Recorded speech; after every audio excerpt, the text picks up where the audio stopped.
سلام بیننده های خوبم. من به کمک شما نیاز دارم. لطفاً سابسکرایب نماید. 4 مرد و یک معجزه. نقل می‌کنند که زمانی 4 برادر با هم به سفر رفتند. یک نجار، یک خیاط، یک جواهرساز و یک دانشمند. شب هنگام به بیشهزاری از درختان گذر رسیدند و تصمیم گرفتند در همانجا اتراق کنند. اما آنان شنیده بودند که شیری در آن حوالی زندگی می‌کند. لذا تصمیم گرفتند شب را به 4 پاس تقسیم کنند و هر یک از آنان 3 ساعت کشیک بدهد و دیگران بخوابند. پاس اول بهنام نجار افتاد. او برای گذران وقت یک تکه چوب را به دست گرفت و آن را صاف کرد و تراشید. پس از گذشت پاس اول نوبت به خیاط رسید. او مشاهده کرد که نجار با چوب تندیس یک دختر را درست کرده است.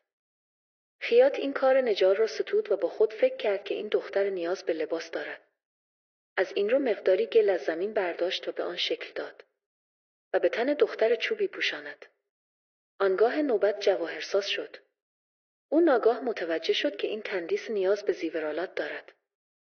لذا با سنگریزه‌های چند برای آن گوشواره و گردنبند ساخت. سرانجام دانشمند برای آخرین کشیک پیش از طلوع آفتاب از خواب برخاست.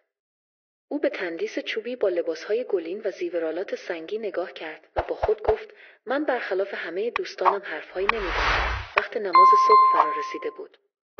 دانشمند وضو گرفت، سجاده خود را پهن کرد و نماز گزارد. او پس از نماز دعا کرد و گفت: خدایا، من نمیتوانم نجاری کنم و نمیتوانم خیاطی کنم و نه جواهرسازی. اما از تو میخواهم این مجسمه چوبی را به یک دختر واقعی تبدیل کنی. تندیس ناگهان از جا برخاست و به صحبت کردن پرداخت و به یک دختر زنده بدل گردید. وقتی هوا روشن شد، آن 3 نفر از خواب بیدار شدند و دیدند که تکه چوب خوش به دختری زنده تبدیل شده است.